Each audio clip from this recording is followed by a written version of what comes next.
Welcome to Hard Truth Stories, honest talk about life and truth.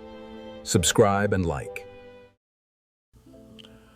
I am 65 years old. My name is Arthur Clayton Reynolds.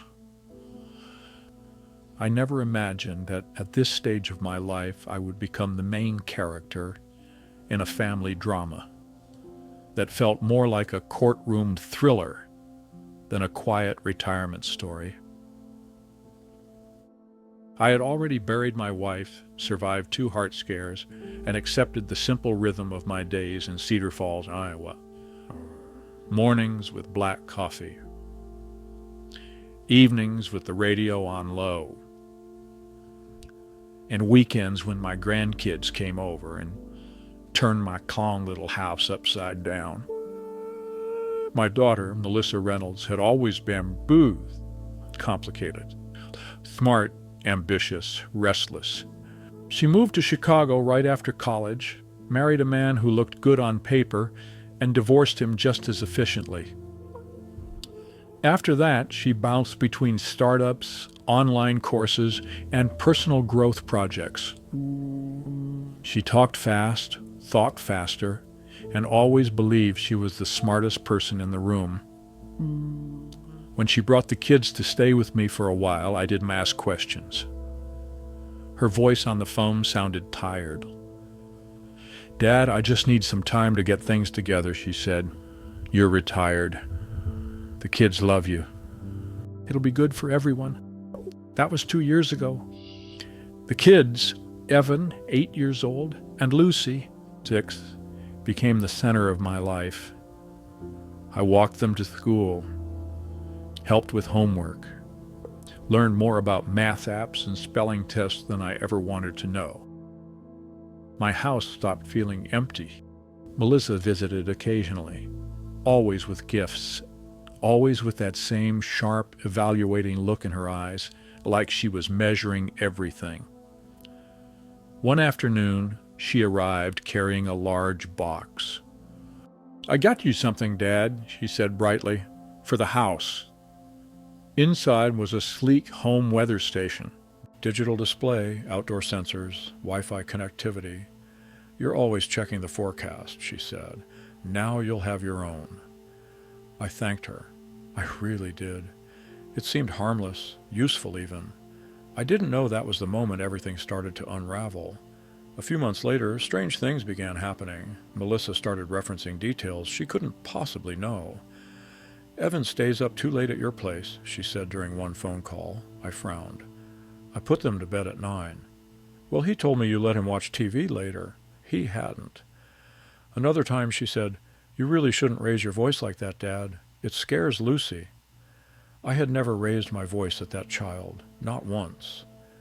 Then came the visit from Child Protective Services. A young woman in a navy blazer stood on my porch, clipboard in hand. "Mr. Reynolds," she said politely, "we've received a report concerning the welfare of your grandchildren." My heart dropped into my stomach.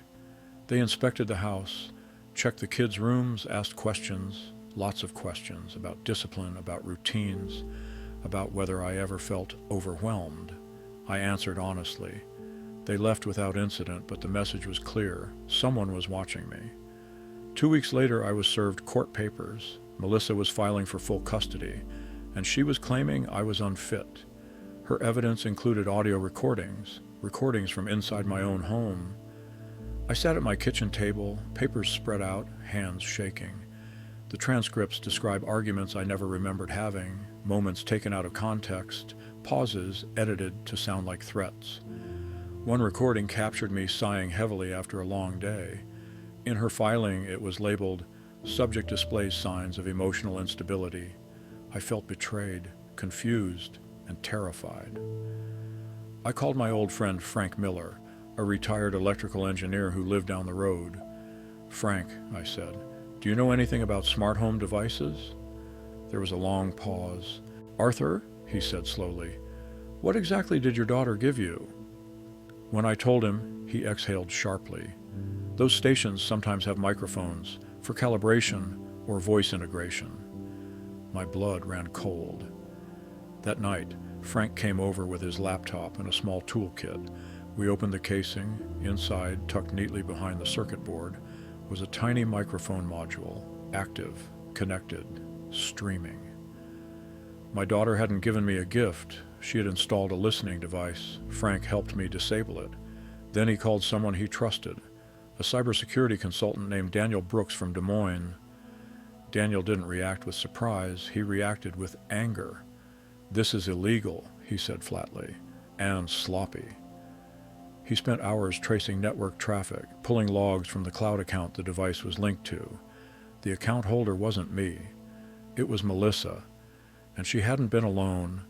There were shared access permissions, messages, file transfers. One name kept appearing: Max Turner.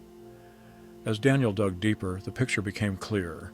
Melissa had been recording my home, editing the audio, manufacturing a narrative, and coordinating with someone who knew exactly how to package it for court. I looked at the kids sleeping on the couch that night, Lucy's head on Evan's shoulder, and I made a decision. I wasn't going to lose them, not to lies, not to surveillance, not to my own daughter's ambition. This wasn't just about custody anymore. It was about the truth. The next morning, Daniel handed me a thick folder. "Logs, timestamps, IP addresses," he said. "Everything ties back to her account. Cloud storage, remote access, even edits." I stared at the documents like they were written in another language. "Will it matter?" I asked. "In court?" Daniel nodded. "If your lawyer knows what to do with it, yes. This isn't just a custody dispute anymore. This is illegal surveillance, evidence tampering, and possibly conspiracy." Frank drove me to Waterloo to meet an attorney he trusted. Susan Harper, a family law specialist with 30 years of courtroom experience and a reputation for not suffering fools. She listened without interrupting as I told the whole story. When I finished, she leaned back in her chair and folded her arms. "Your daughter underestimated you," she said calmly, "and she made a serious mistake." She flipped through the folder Daniel had prepared. "These recordings are inadmissible," she continued. "They were obtained without consent, inside a private residence, using a concealed recording device. That alone could sink her case." "But she already filed," I said. "And CPS came." Susan nodded, which tells me she planned this carefully, or thought she did. Over the next week, we prepared. Daniel created a clean forensic report. Frank wrote a technical affidavit explaining the hardware. Susan filed a motion to suppress all audio evidence and submitted a counterclaim alleging unlawful surveillance and malicious prosecution. Melissa didn't call me. She sent messages through her lawyer, cold, precise, confident. She still thought she was in control. The court hearing took place in Black Hawk County Family Court, a beige building that smelled faintly of old paper and disinfectant. I wore my only suit, the one I had worn to my wife's funeral. Melissa sat across the room. Perfect posture, neutral expression. She didn't look at me.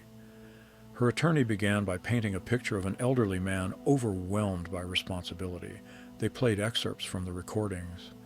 My chest tightened as my own voice filled the courtroom, stripped of context, stitched together into something ugly. Then Susan stood. She didn't raise her voice. She didn't rush. She asked one question. "May I approach the bench with the court's permission?"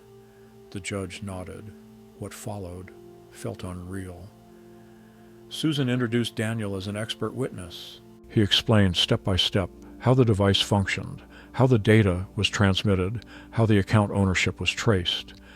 He showed timestamps that matched Melissa's visits, edits that occurred after recordings were made, files renamed and trimmed.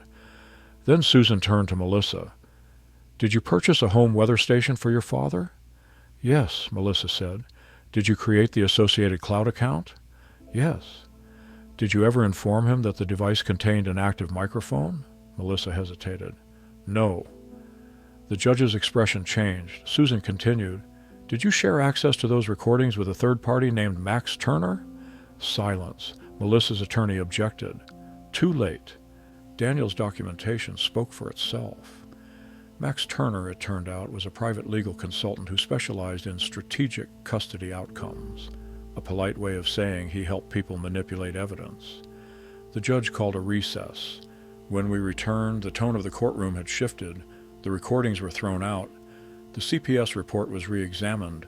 Melissa's credibility was questioned. Then the judge spoke words I will never forget.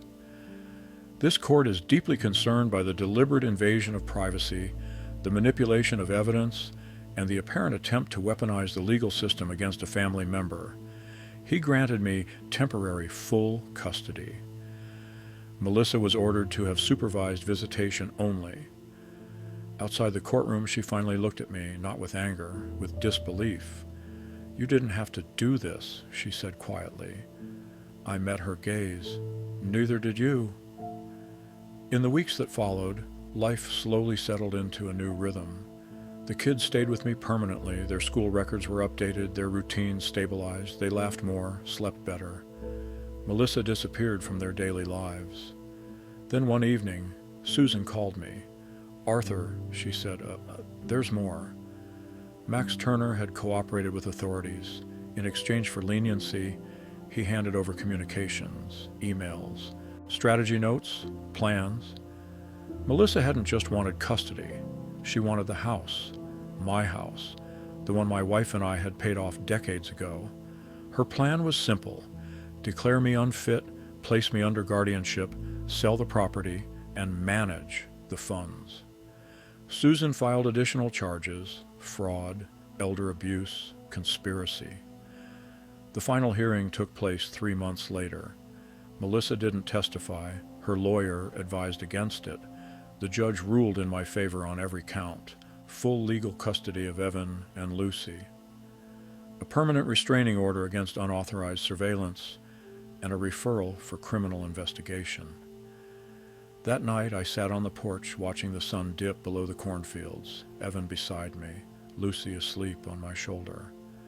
I thought about how close I had come to losing everything, and how easily trust can be turned into a weapon. I don't know what will happen to Melissa. She is still my daughter.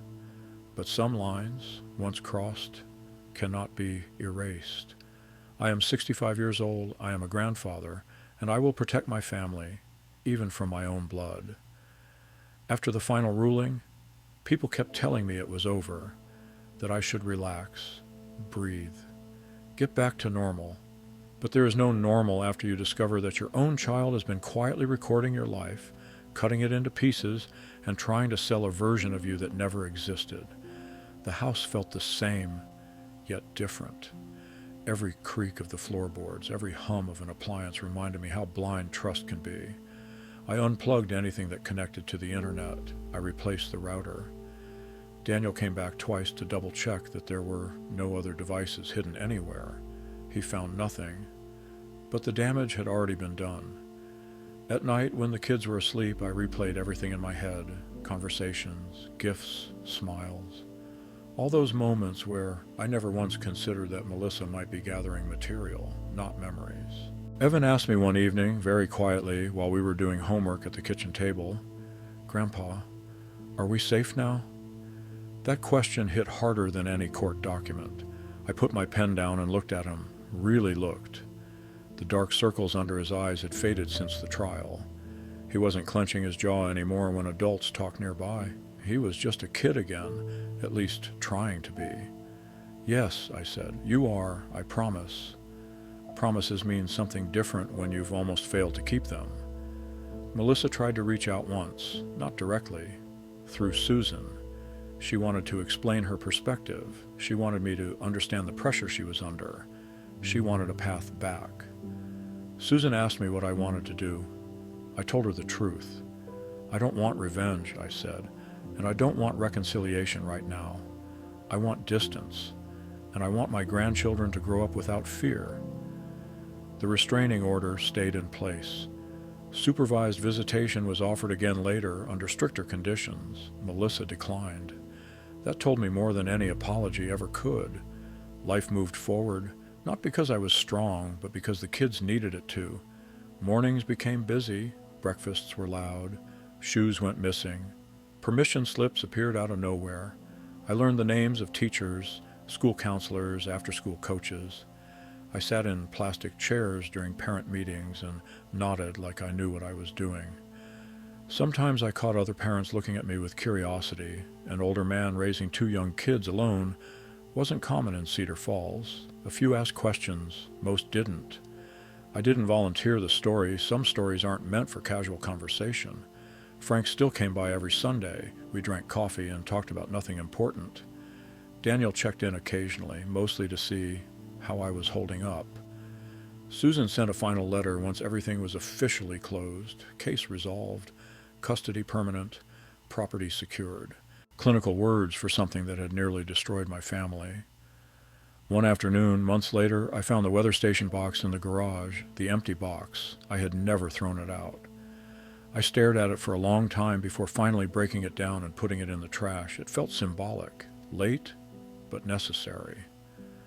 On Evan's 9th birthday, Melissa sent a gift through a courier service. No note, just a wrapped box. I didn't give it to him. I returned it unopened. That decision wasn't made out of spite. It was made out of clarity. Trust, once broken that deeply, has to be rebuilt slowly, or not at all. Lucy still asks about her mother sometimes. Children always do. I answer honestly, but gently. I never lie. I never poison. I simply say that her mother made choices that hurt people and that she needs time to fix herself. Whether she ever will, that's not something I can control. What I can control is this house, these mornings, these 2 lives that depend on me now. I used to think retirement was about rest. I was wrong. It's about responsibility, stripped of excuses. I am 65 years old. I have nothing left to prove, and nothing left to lose except them. And that is exactly why I will never let my guard down again. Time has a strange way of smoothing sharp edges without truly erasing them. Months passed, seasons changed, and on the surface our life settled into something that looked almost ordinary. The maples along our street burned red in the fall. The first snow came early that year, and Evan learned to ride his bike without training wheels, while Lucy insisted on ringing a little bell she had attached to the handlebars herself. From the outside, we probably looked like a wholesome postcard version of family life. Inside, though, I carried a constant, quiet vigilance, the kind that never fully switches off. I became careful in ways I had never been before, not paranoid, just awake. I read every form twice before signing it. I asked questions I would have once brushed aside. When the school suggested new digital learning platforms, I asked where the data was stored and who had access to it. When a neighbor offered to set up a smart doorbell camera for me, I thanked him and declined. I had learned the hard way. The convenience often comes with invisible strings attached. One evening, as winter was giving way to a muddy, uncertain spring, Susan called me again. Her voice was professional, but there was an edge to it I recognized. "Arthur," she said, "I wanted you to hear this from me before it comes through other channels." Melissa was under formal investigation now, not just for what she had done to me, but for similar tactics used in a previous business dispute. The pattern had finally surfaced. Manipulation dressed up as strategy, control disguised as concern. I listened quietly, my hand wrapped around a mug of coffee that had long since gone cold. "What happens now?" I asked. Susan exhaled. "That's out of your hands. Criminal court follows its own logic. All you need to focus on is maintaining stability for the kids." After we hung up, I sat alone in the kitchen for a long time, the house silent except for the ticking clock on the wall. I didn't feel relief. I didn't feel triumph. I felt something closer to mourning, not for what Melissa was becoming, but for who she might have been, if she had chosen differently. That night, Evan had a nightmare. He came into my room just after midnight, shaking, unable to explain what had scared him so badly. I didn't press. I simply pulled him onto the bed and let him breathe until his body remembered that it was safe. "You're not going anywhere, right?" he asked, his voice small. "No," I said without hesitation.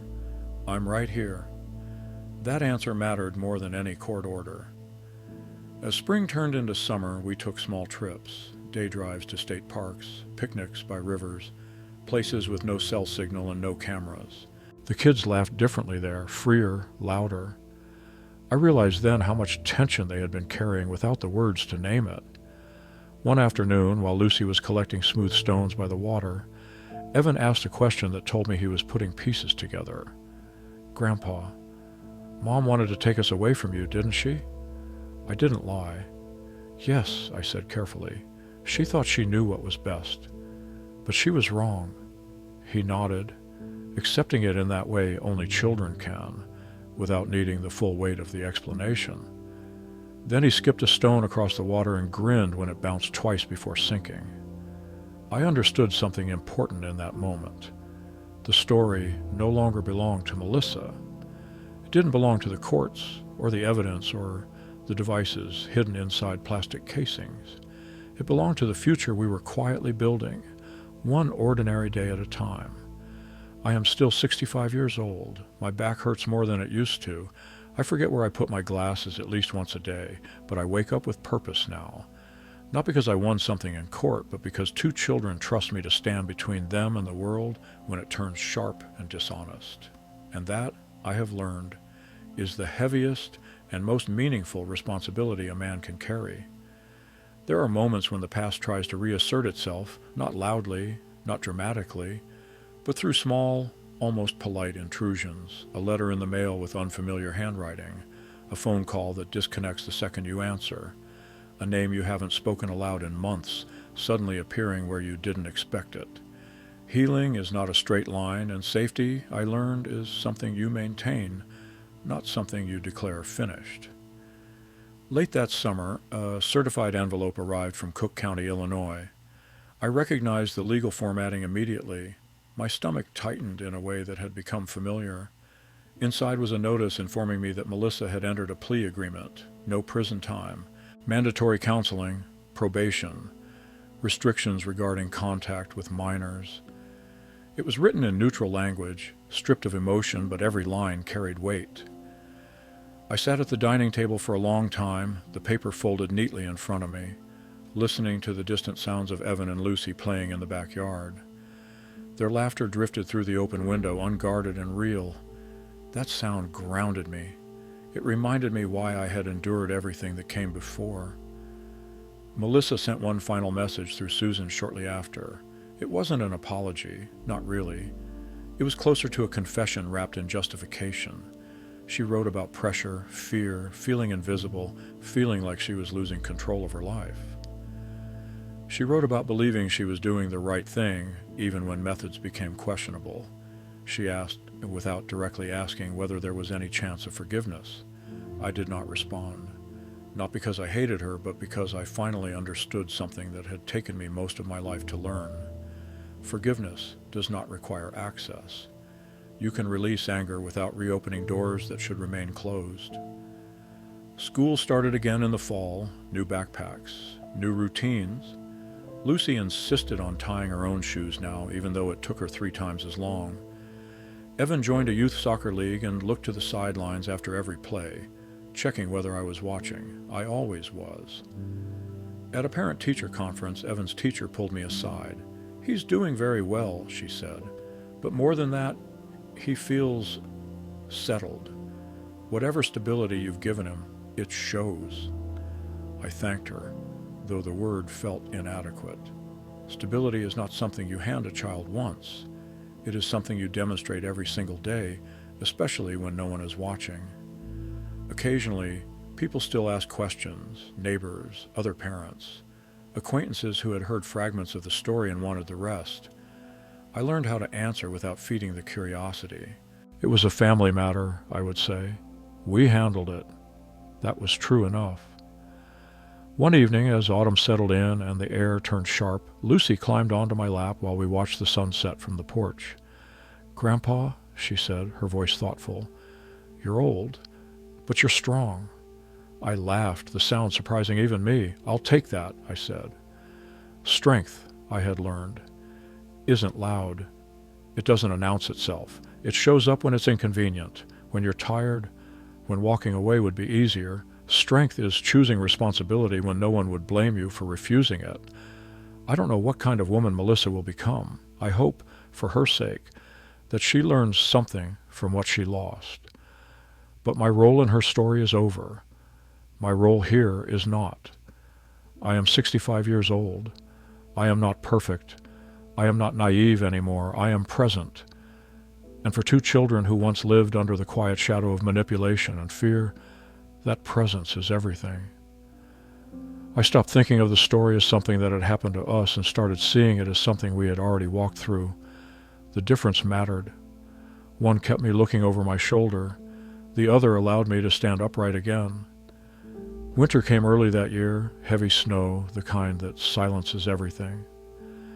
Evan helped me shovel the driveway, working with exaggerated seriousness, as if this was an important rite of passage. Lucy made lopsided snow angels and laughed every time she fell backward. That night, the power went out. No lights, no internet, no humming devices, just the sound of wind against the windows and the crackle of the fireplace. I expected unease, some echo of old fear, but what I felt instead was calm.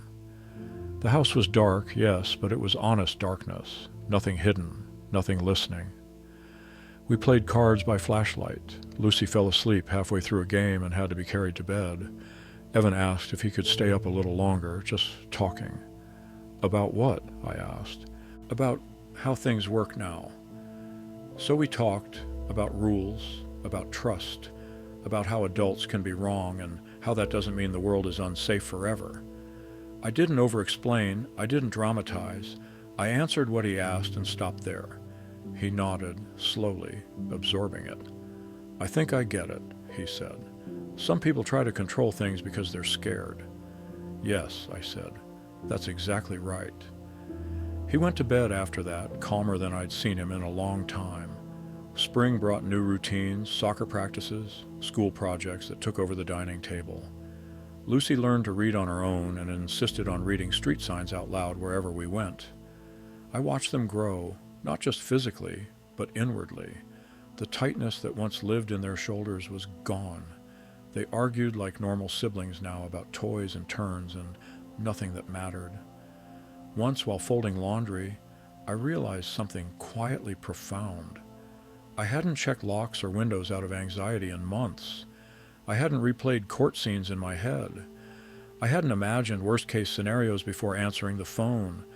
The vigilance had softened into awareness, and that was healthy. Susan and I spoke one final time near the end of the school year. There were no updates, no warnings, just closure. You did everything right, she said. I knew what she meant legally, but what mattered more was that I had done right by the kids. On the last day of school, Evan ran toward me across the parking lot, backpack bouncing, face lit up the way only children's faces can be when they feel completely unburdened. Lucy followed, waving a paper crown she'd made in class. In that moment, I understood something I hadn't before. Protection isn't about fighting forever. It's about creating a life so stable that fear no longer has a place to sit down. The story doesn't end with forgiveness or punishment or dramatic reconciliation. It ends with continuity, with ordinary days that stack up quietly and form something solid. Breakfasts, homework, arguments, laughter. Trust rebuilt not through words, but through consistency.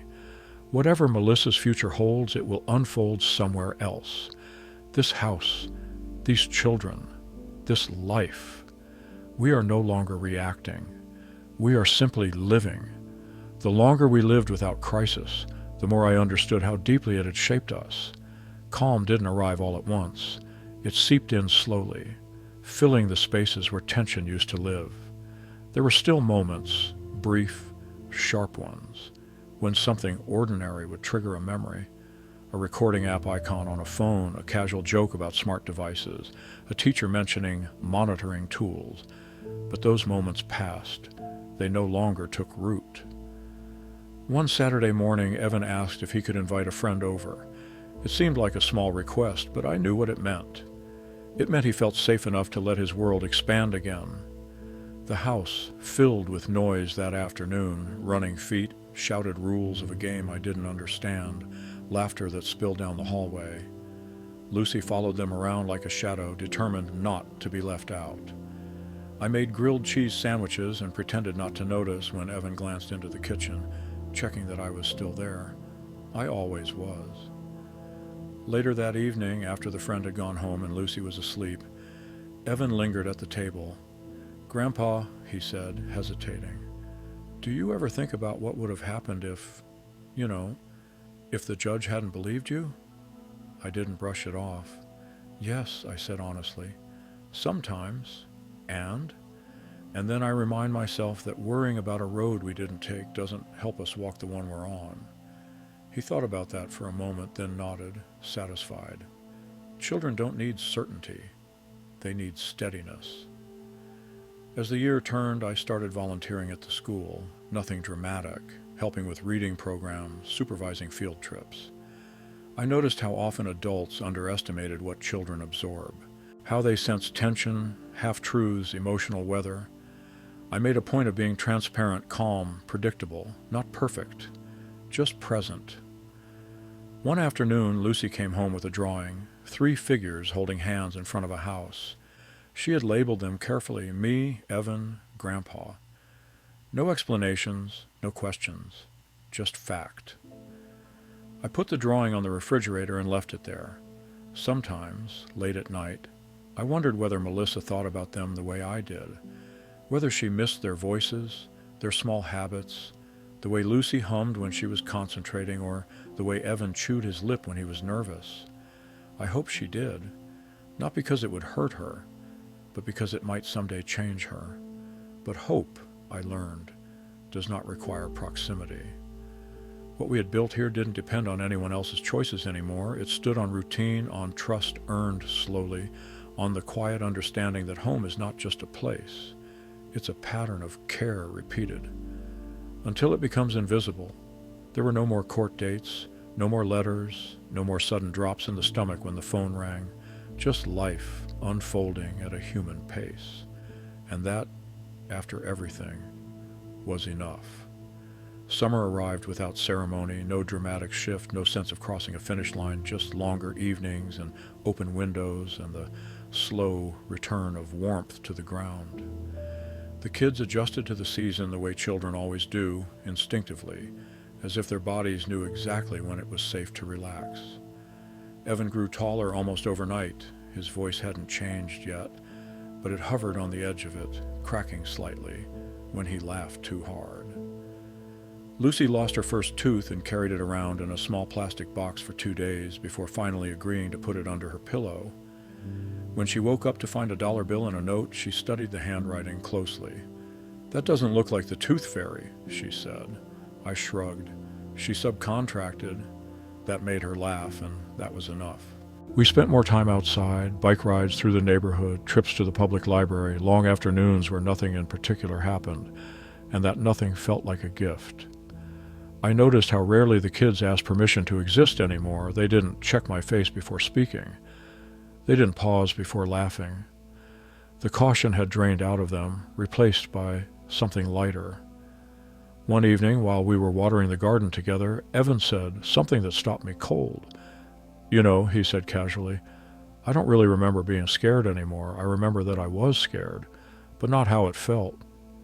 I looked at him, Jose still running, water pooling around our shoes. "That's a good thing," I said. He nodded.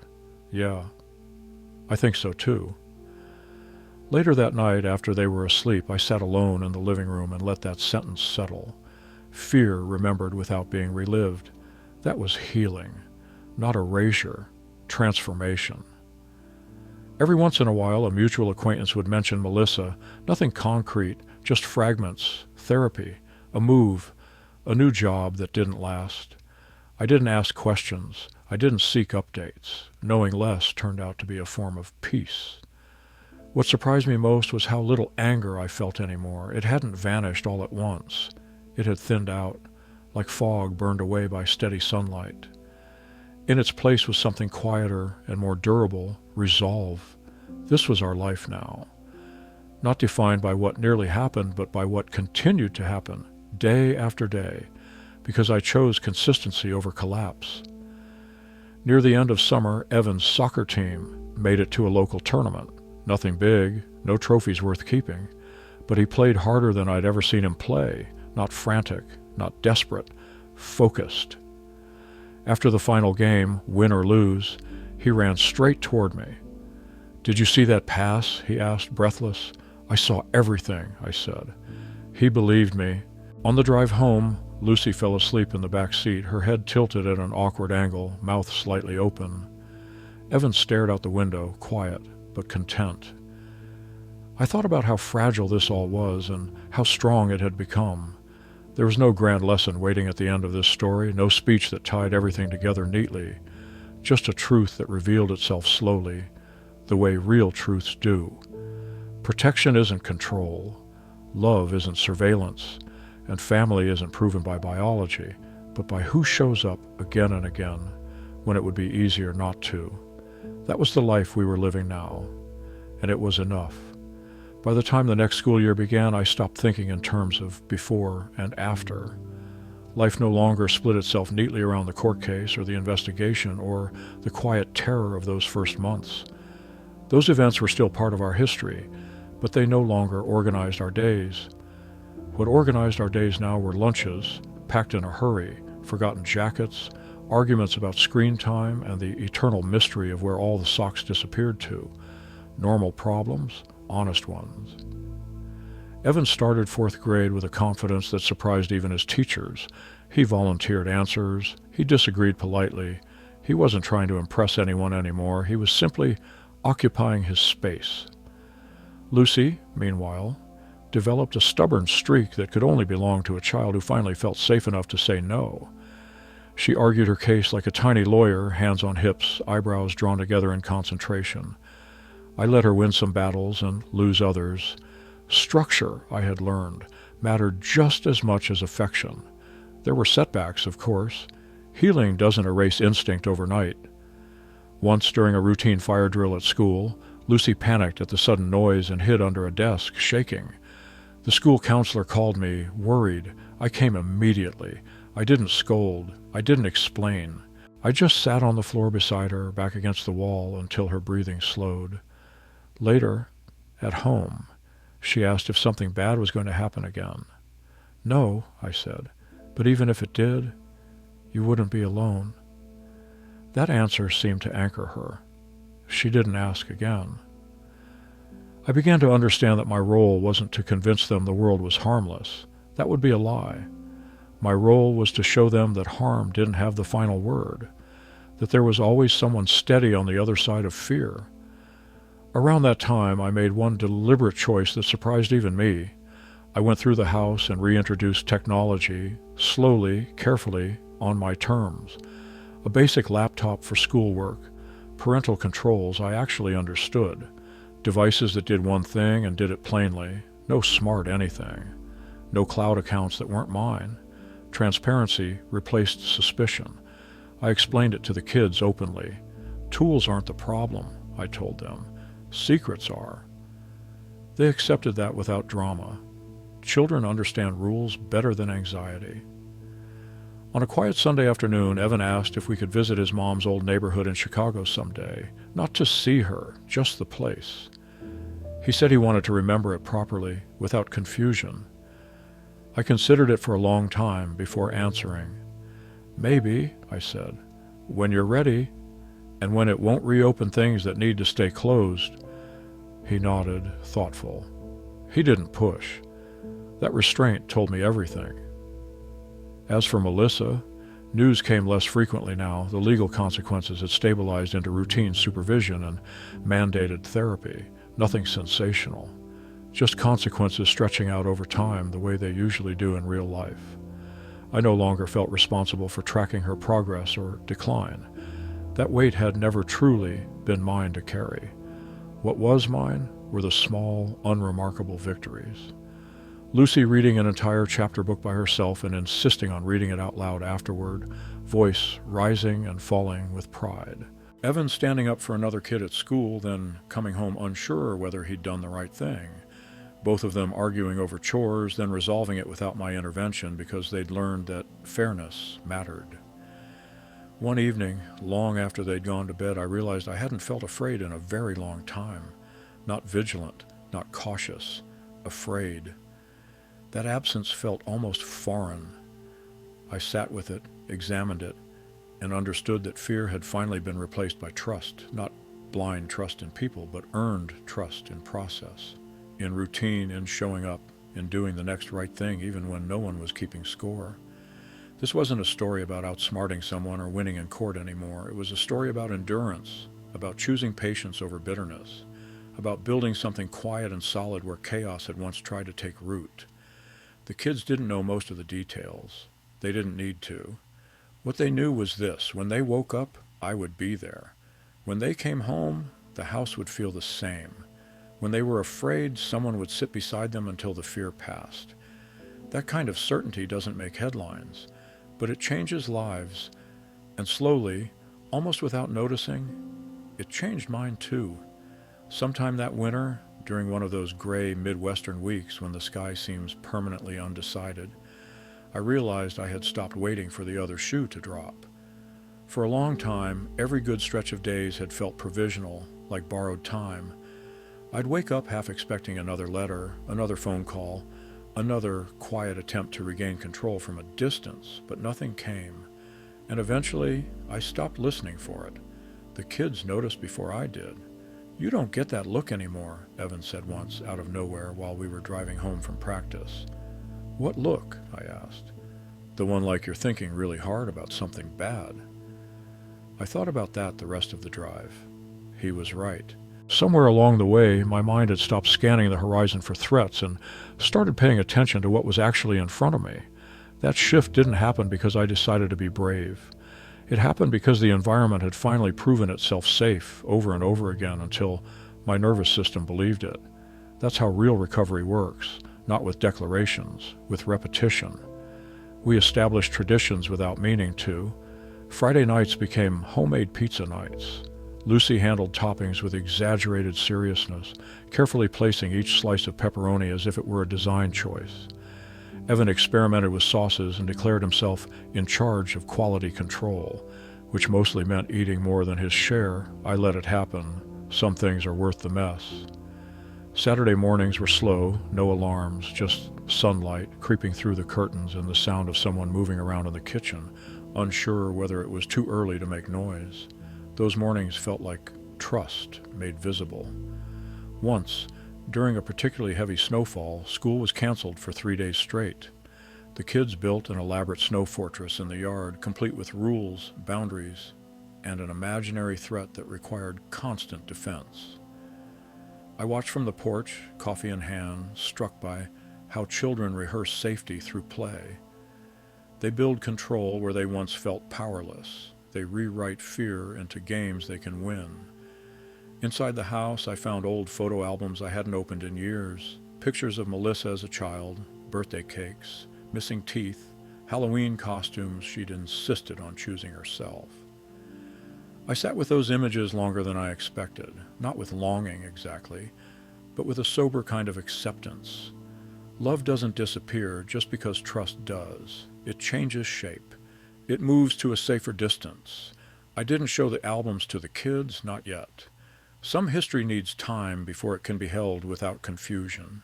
Near the end of winter, the school counselor asked if Evan might benefit from a short-term support group for children who'd experienced family disruption.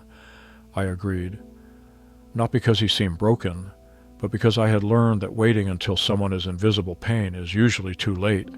He went willingly, came home quieter than usual the first few sessions. Then one day, he shrugged and said, "Other kids went through weird stuff too." That sentence mattered. It reframed his experience from isolation to context. Lucy, meanwhile, started sleeping with her bedroom door open again. For months, she had insisted on keeping it shut, lights on, hallway lamp glowing. One night I noticed the door wide open, the room dark, her breathing steady and deep. I stood there longer than necessary, just watching the rise and fall of her chest, letting the moment imprint itself. There are victories no one applauds. Spring returned slowly, as it always does. Muddy sidewalks, patches of stubborn snow refusing to disappear. The first green shoots pushing through ground that had looked dead for months. I thought about how closely that mirrored our own timeline, how survival often looks like stillness from the outside. On a warm afternoon, Evan asked if he could start walking home from school with friends instead of waiting for me. It was a small request. It felt enormous. I said yes. I watched from the porch the first day, pretending to be busy, my eyes tracking the group until they turned the corner. My chest tightened, not with fear, but with something closer to pride. Letting go, I realized, is a form of trust, too. When he came home, he was flushed and smiling, full of stories I only half followed. "Nothing happened," he said, as if reassuring me. "That's exactly how it should be," I replied. Life didn't resolve into a neat moral. It stretched forward instead, imperfect and ongoing. There were still hard conversations ahead, questions that would grow more complex as the kids grew older, truths that would eventually need to be told in fuller detail. But we were no longer living in reaction mode. We were building forward momentum, quietly, intentionally. And that, after everything, felt like the real victory. The real ending didn't come with a phone call, a letter, or a courtroom decision. It arrived quietly, the way most permanent things do, disguised as something ordinary. It happened the night Evan asked me a question I'd been expecting for years and still wasn't fully ready to hear. We were sitting at the kitchen table finishing dinner. Lucy had already drifted off on the couch with a book half open on her chest. Evan was absent-mindedly pushing peas around his plate, clearly working up the courage to say something. "Grandpa," he said finally, not looking at me, "when I'm older, are you going to tell me everything?" I didn't pretend not to understand. "Yes," I said, "when you're ready to hear it." He nodded, absorbing that answer in silence. "Not yet, though," he added quickly. "I don't think I need it yet." That was the moment I knew we had done something right, because the goal had never been to erase the truth. It had been to make sure the truth didn't arrive before they were strong enough to carry it. Over time, the house accumulated history again, not evidence, not documentation, real history. Marks on the doorframe showing how tall they were getting, school photos taped to the fridge, notes from teachers, drawings, lists, forgotten toys under furniture, the kind of mess that means life is happening. One afternoon, while cleaning out a closet, I found an old external hard drive Daniel had given me years earlier. On it were copies of everything: recordings, transcripts, reports, court filings, the entire war compressed into data. I plugged it in, stared at the folder names for a long time, then unplugged it. I didn't delete it, but I didn't open it either. Some things are not meant to be revisited casually. They exist so you can return if you must, not so you live there. That night, I moved the drive into a small lockbox and put it on a high shelf. Not hidden, just stored, where it belonged. As the kids grew, questions came in layers. Why some parents don't live with their kids, why some adults lie, why rules exist, why people who love you can still hurt you. I answered every question honestly, but proportionally. No villains, no saints, just choices and consequences. What I never did was speak badly about Melissa. Not because she didn't deserve criticism, but because the children didn't deserve to carry my anger. They formed their own understanding slowly, the way healthy understanding should form, through observation, through patterns, through absence that explained more than any accusation ever could. Years passed, not dramatically, just steadily. The day Evan left for middle school, he didn't look back when he walked into the building. Lucy did, but she waved, smiling, confident I would still be there when she came out. I was. One evening much later, long after homework and dinner and the familiar end-of-day routines, Lucy said something that closed the circle in a way I hadn't expected. "Grandpa," she said, already half asleep, "our house feels quiet good." I smiled in the dark. "That's because it's safe," I said. "No," she murmured, "it's because nobody's pretending." And there it was, the true ending. Not justice, not punishment, not reconciliation. Truth lived consistently until it no longer had to be defended. This story doesn't end with forgiveness spoken out loud, or with doors reopening, or with everyone agreeing on what happened. It ends with children who sleep without fear. with a home that doesn't listen back, with a man who learned too late but not too late enough that love without boundaries is not love at all. Everything else is just noise. And the house finally stays quiet.